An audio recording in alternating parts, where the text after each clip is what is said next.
आज की इस वीडियो में आप सभी का स्वागत है। तो आज की इस वीडियो में हम क्लास 10th की फिजिक्स का चैप्टर 1 रिफ्लेक्शन एंड रिफ्रैक्शन प्रकाश का प्रवर्तन तथा अपवर्तन का थर्ड लेक्चर है, जिसमें हम बिंब तथा प्रतिबिंब, दर्पण तथा उसके प्रकार के बारे में आज की इस लेक्चर में हम समझेंगे। तो अगर आप इस चैनल पर नए हैं तो इस चैनल को सब्सक्राइब कर दें ताकि आपको क्लास 10th का जो भी फिजिक्स का चैप्टर है वो कंप्लीट आपको मिल जाए। ठीक, तो वीडियो को स्टार्ट करते हैं। तो पहला देखें, टॉपिक दिया है पहला, बिंब तथा प्रतिबिंब। तो बिंब किसे कहते हैं? तो दर्पण में दो ही चीज होता है। ठीक, अगर यहाँ पर एक दर्पण बना है, यहाँ पर कोई दर्पण है, ठीक, मान लेते हैं ये अवतल दर्पण है। ठीक, तो अगर कोई यहाँ पर दर्पण है जो यहाँ से प्रकाश की किरण जाता है, अभी इसके बारे में बाद में बताऊंगा। ठीक, यहाँ पर कोई एक बिंब होता है, ठीक, ऑब्जेक्ट होता है, प्रकाश से परिवर्तित होकर, ठीक, यहाँ से जाती है, तो यहाँ पर इसका दर्पण बनता है। ठीक, यहाँ पर इसका प्रतिबिंब बनता है। इसको हम आई प्रतिबिंब कहते हैं और इसको हम बिंब कहते हैं। तो इसको बिंब क्यों कहते हैं, इसको प्रतिबिंब क्यों कहते हैं? तो जिस वस्तु का प्रतिबिंब बनता है उसे बिंब कहते हैं। ठीक, मतलब इसका प्रतिबिंब बनता है, इसी का प्रतिबिंब बनता है तो इसे बिंब कहते हैं, इसे ऑब्जेक्ट कहते हैं। मतलब जिस वस्तु का प्रतिबिंब, जैसे अगर इसका प्रतिबिंब बनाना होगा दर्पण में तो ये बिंब होगा। ठीक, ये बिंब कहलाएगा, और जो दर्पण में बनेगा उसे प्रतिबिंब कहेंगे। ठीक, तो इसका डिफरेंशियल लिख देते हैं। इसका डिफरेंशियल होगा जिसका प्रतिबिंब निर्माण होता है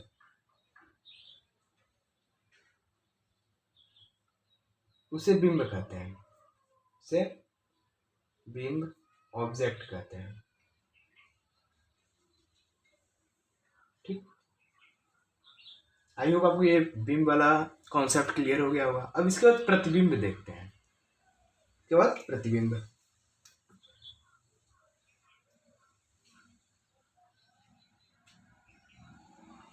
तो प्रतिबिंब किसे कहते हैं? हम यहाँ से कॉन्सेप्ट क्लियर करते हैं कि प्रतिबिंब किसे कहते हैं।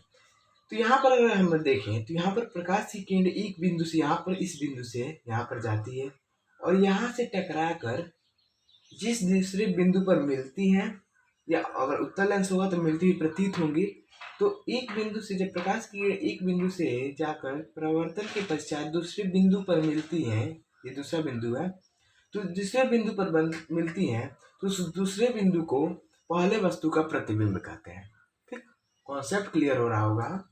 जैसे यहाँ पर फिगर से ही समझ रहे हैं, यहाँ पर एक ऑब्जेक्ट है, ठीक, इसका परिवर्तन हो रहा है यहाँ पर एक बिंदु से दूसरे, यहाँ पर परिवर्तन हो रहा है बिंदु ए का परिवर्तन हो रहा है यहाँ पर। ठीक, तो यहाँ से परिवर्तित होकर ये बी पे पहुंच गया। ठीक, इसको हम बी मान लेते हैं।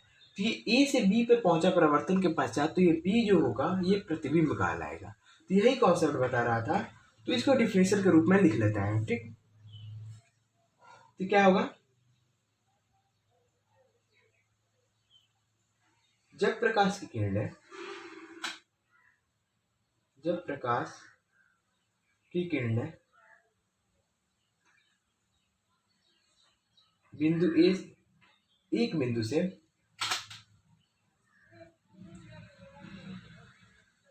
किरणें एक बिंदु से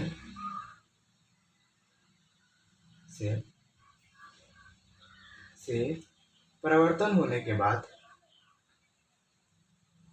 परिवर्तन होने के बाद दूसरे बिंदु पर मिलती है, दूसरे बिंदु पर मिलती है,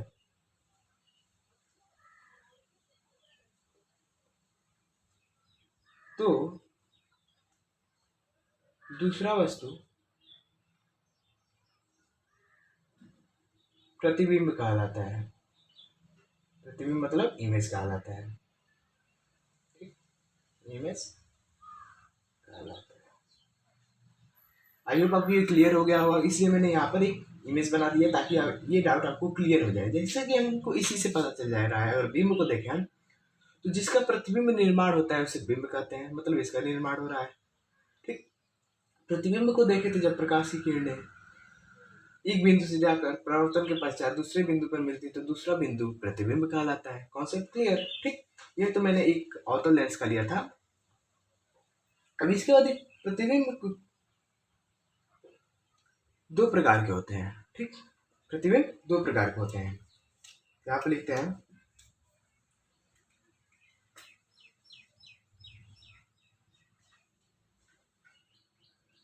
प्रतिबिंब के प्रकार। अभी मैंने बताया कि प्रतिबिंब या तो मिलती है या मिलती हुई प्रतीत होगी, तो उसी से पता चल जा रहा है कि प्रतिबिंब दो प्रकार के। तो जब प्रतिबिंब, पहले यहाँ पर लिख देता हूँ कि कौन कौन से प्रतिबिंब है। ठीक, तो पहला जो देखें, इसमें का पहला प्रतिबिंब है वास्तविक प्रतिबिंब। वास्तविक प्रतिबिंब, रियल इमेज, रियल इमेज। और दूसरा जो हो जाएगा वो है आभासी प्रतिबिंब। आभासी प्रतिबिंब, इसको कहते हैं वर्चुअल इमेज। Virtual image. तो पहले वास्तविक प्रतिबिंब को देखते हैं। नाम से इसका पता चल रहा है कि प्रतिबिंब वास्तव में बन रहा होगा। ठीक, और आभासी प्रतिबिंब के नाम से ही पता चल रहा है कि प्रतिबिंब आभासी रूप से बन रहा होगा, मतलब ये इसको जबरदस्ती बनाया जा रहा होगा। ठीक, तो इसको देखते हैं। तो अगर हम इस एग्जाम्पल में देखें तो यहाँ की प्रकाश की किरणें अपने आप मिल रही है, प्रवर्तन के पश्चात जो किरणें आ रही है यहाँ पर मिल रही है, तो इसका प्रतिबिंब यहाँ पर बनना है। ठीक, और इसी जगह यहाँ पर इस तरह दर्पण होता, एक और दर्पण ले रहा हूँ। ठीक, इस तरह तो परिवर्तन है यहाँ पर इस तरह करा था, और ये बाद में बताऊंगा। ठीक, ये कॉन्सेप्ट आगे क्लियर किया जाएगा दर्पण बनने के नियम से। ठीक, ये इधर जाते हैं और तब यहाँ पर देखें तो ये किरणें आगे जाती रहेंगी। तो यहाँ पर हम किरणों को जबरदस्ती मिला रहे हैं। तो यहाँ पर अगर हम जबरदस्ती मिला रहे हैं तो इसका प्रतिबिंब यहाँ पर बनेगा। ठीक, और ये दर्पण यहाँ पर है, एक प्रतिबिंब बिंब यहाँ पर है और प्रतिबिंब यहाँ पर है, तो हम यहाँ पर जबरदस्ती मिला रहे हैं तो ये आभासी प्रतिबिंब बनता है। ठीक, इस तरह जहाँ पर रहेगा डॉटेड लाइन से इसको रिप्रेजेंट करते हैं। ठीक, ये आभासी होगा। यहाँ पर लिख देते हैं पहला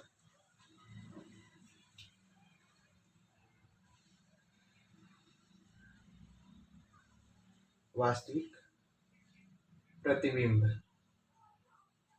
वास्तविक प्रतिबिंब क्या होगा, इसी से हमें याद हो जाएगा। जब प्रकाश की किरणें,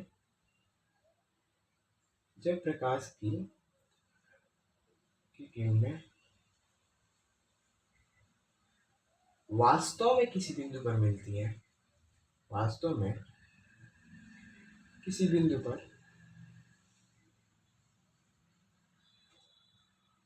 पर मिलती हैं, तो उसे वास्तविक प्रतिबिंब कहते हैं।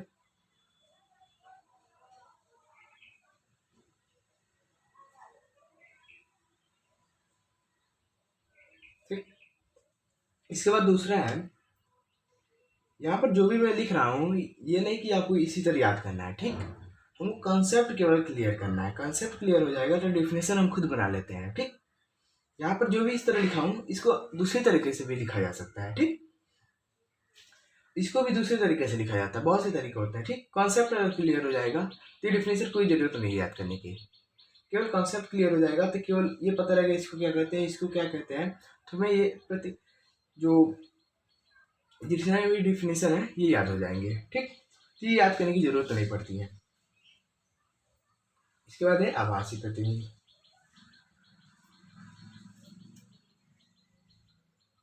यहाँ पर किरणें मिलती हुई प्रतीत होती है, जहाँ पर यहाँ पर किरणें जबरदस्ती मिलाई जा रही है। ठीक, या फिर कह सकते हैं कि यहाँ पर किरणें मिलती हुई प्रतीत हो रही हैं। ठीक, तो यहाँ पर लिख देंगे जब प्रकाश की किरणें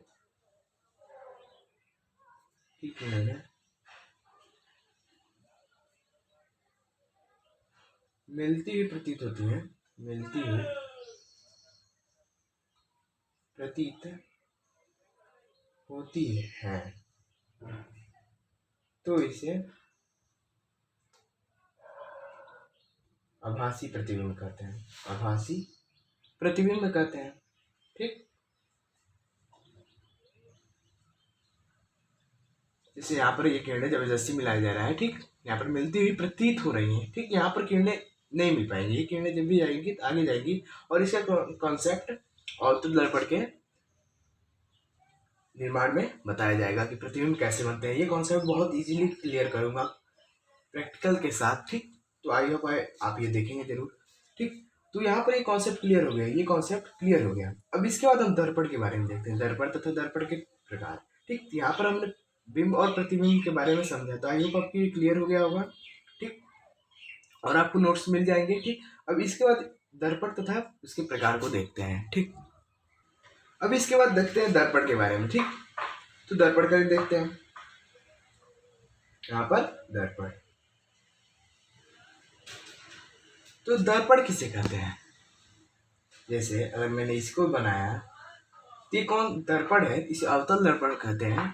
तो ये अवतल दर्पण क्यों है? ठीक, यहाँ पर पॉलिश किया गया है इस सतह पर, तो ये अवतल दर्पण क्यों है? ठीक, इसी तरह अगर ये समतल दर्पण है तो ये दर्पण क्यों है? यहाँ पर एक सतह पर पॉलिश किया गया है। ठीक, तो इसे दर्पण क्यों कहते हैं? क्योंकि इस पर प्रकाश का प्रवर्तन होता है। ठीक, तो यहाँ पर इजिली यहाँ पर हम डेफिनेशन लिख सकते हैं, जहाँ पर प्रकाश का प्रवर्तन होता है, जिस पर प्रकाश का प्रवर्तन होता है उसे दर्पण कहते हैं। जिस पर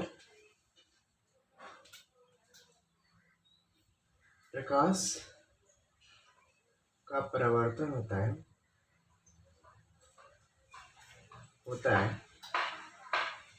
उसे दर्पण कहते हैं। ठीक, अब सोचेंगे कि प्रवर्तक पृष्ठ तब किसे कहते हैं? तो वही है। ठीक, ये भी वही है। ठीक, इसी पर प्रकाश का, तो इसे ही तो प्रवर्तक पृष्ठ कहते हैं। दर्पण को ही तो प्रवर्तक पृष्ठ कहते हैं, या इसे दर्पण कहें या प्रवर्तक पृष्ठ कहें। ठीक, तो ये क्लियर हो गया। अब इसके बाद दर्पण के प्रकार देखते हैं। दर्पण के मुख्यतः दो प्रकार होते हैं। ठीक, दर्पण के दो प्रकार होते हैं। ठीक, पहला हो जाएगा समतल दर्पण, समतल दर्पण, प्लेन मिरर, प्लेन मिरर, और दूसरा है गोलीय दर्पण, गोलीय दर्पण, स्फेरिकल मिरर। ठीक, अब इसके बारे में हम समझते हैं समतल दर्पण। ठीक, समतल दर्पण के बारे में समझते हैं क्या है, उसके बाद इसके बारे में समझेंगे। तो अभी मैंने यहाँ पर एक फिगर बनाया है, यहाँ पर ये जो बनाया है ये समतल दर्पण का ही एक उदाहरण है। ठीक, तो समतल दर्पण किसे कहते हैं? जैसा कि हम देख सकते हैं कि इसका तल, प्रवर्तक तल समतल है। जब प्रकाश का, तो इसका डिफिनेशन हो जाएगा, जब प्रकाश का परावर्तन किसी समतल तल से होता है, समतल पृष्ठ से होता है, तो उसे समतल दर्पण कहते हैं। यहाँ पर लिख सकते हैं, जब प्रकाश का परावर्तन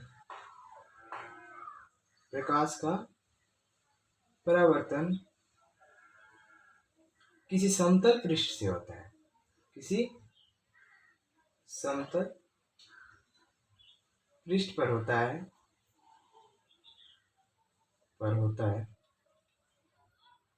उसे प्लेन मिरर कहते हैं। ठीक, इसका सबसे अच्छा एक उदाहरण है शीशा। ठीक, जिससे हम लोग अपना चेहरा देखते हैं, वो इसका सबसे अच्छा उदाहरण है। ठीक, इसमें प्रवर्तन जो उसका तल होता है वह समतल होता है। ठीक, और इसके एक सतह पर पॉलिश किया गया होता है, जिससे प्रकाश का परावर्तन यहाँ से होता है और इसे टकराकर यहाँ से चला जाता है। ठीक, इसका कॉन्सेप्ट नेक्स्ट लेक्चर में किया जाएगा कि समतल दर्पण से प्रतिबिंब कैसे बनता है। ठीक, तो आई होप आप ये समतल दर्पण के बारे में समझ आया गया होगा।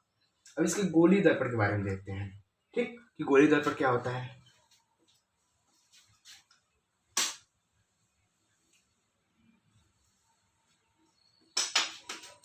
तो गोली दर्पण किसे कहते हैं। यहाँ पर एक और बना देता हूं। यहाँ पर एक पृष्ठ है, ठीक, इसके सतह पर पॉलिश किया गया है एक सतह पर। तो किस भाग में, गोलीय भाग में। ठीक, इसी तरह एक और दर्पण होता है इस तरह, इसके अंदर की सतह पर पॉलिश किया गया होता है। ठीक, तो ये भी एक गोलीय भाग है। ठीक, तो हम इसे कह सकते हैं कि जब प्रकाश का परिवर्तन किसी गोलीय भाग पृष्ठ से कहते हैं ना, तो प्रकाश का परिवर्तन जब किसी गोलीय भाग या किसी गोलीय पृष्ठ से होता है तो गोलीय दर्पण कहते हैं ना। फिगर से ही हमको समझ आ जा रहा होगा कि ये गोली भाग है। ठीक, गोलाकार है। अगर हम इसको आगे बढ़ाते जाएंगे ये कभी न कभी इस तरह गोला बनेगा ही। ठीक, इस तरह आगे बढ़ाते जाएंगे तो इस तरह मिलेगा। ठीक, तो वही कहना चाहता हूँ कि जब प्रकाश का परिवर्तन किसी गोलीय पृष्ठ से होता है या वक्रित पृष्ठ, ये वक्रित है, तो गोली पृष्ठ से होता है तो उसे गोली दर्पण कहते हैं। तो डिफरेंस लिख लेते हैं। जब प्रकाश का परिवर्तन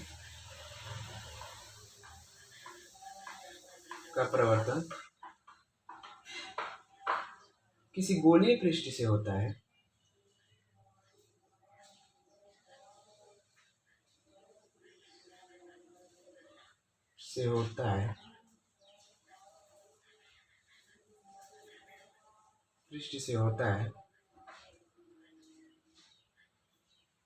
उसे गोली दर्पण कहते हैं।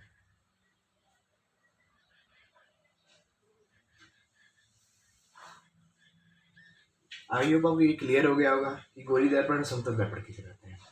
ठीक, तो अब गोली दर्पण के दो भाग होते हैं। इसका पहला भाग है अवतल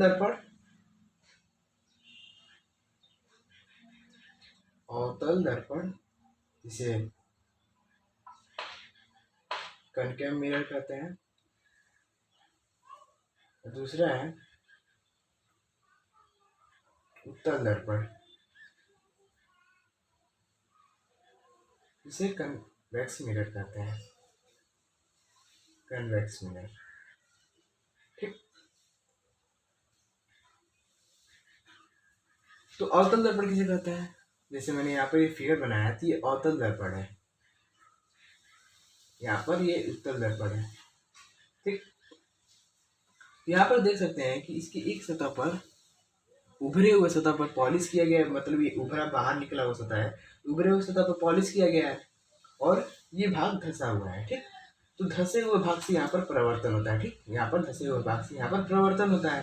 ठीक, अब यहाँ पर उत्तल में देखें, यहाँ पर धंसे हुए भाग में पॉलिश किया गया है और उभरे हुए भाग, जो उभरा हुआ भाग है यहाँ पर, इस भाग से परिवर्तन होता है। तो इसी से हमारा कॉन्सेप्ट क्लियर हो जाना चाहिए कि जब प्रकाश का परिवर्तन या फिर जब किसी गोली दर्पण के धंसे हुए भाग से या दबे हुए भाग से परिवर्तन होता है तथा उसका बाहरी भाग पॉलिश किया होता है, उसे अवतल दर्पण कहते हैं। क्योंकि गोली दर्पण का भाग है, इसलिए हम इसे कहेंगे जब प्रकाश का परिवर्तन किसी गोली दर्पण के, ठीक, किसी गोली दर्पण के दबे हुए भाग से होता है, उसे अवतल दर्पण कहते हैं। इसी तरह जब प्रकाश का परिवर्तन किसी गोली दर्पण के उभरे हुए भाग से होता है तो उसे उत्तल दर्पण कहते हैं। तो कॉन्सेप्ट क्लियर हो गया। ठीक, तो आप ये लिख लीजिएगा। ठीक, और इसका जो दर्पण बनने का नियम है वो इस लेक्चर को बताने के बाद, जो समतल दर्पण है इसके बाद इसको शुरू किया जाएगा। तो आई होप आपको ये समझ आया होगा कि आज की इस वीडियो में हमने क्या क्या पढ़ा। प्रतिबिंब तथा प्रतिबिंब के बारे में, दर्पण तथा उसके प्रकारों के बारे में समझा। ठीक, तो आई होप आपको ये क्लियर हो गया होगा। नेक्स्ट लेक्चर में हम समतल दर्पण के बारे में पढ़ेंगे। So thanks for watching this video. और आप वहाँ से नोट्स डाउनलोड कर सकते हैं, लिंक्स डिस्क्रिप्शन बॉक्स में दे दूँगा। Thanks for watching this video.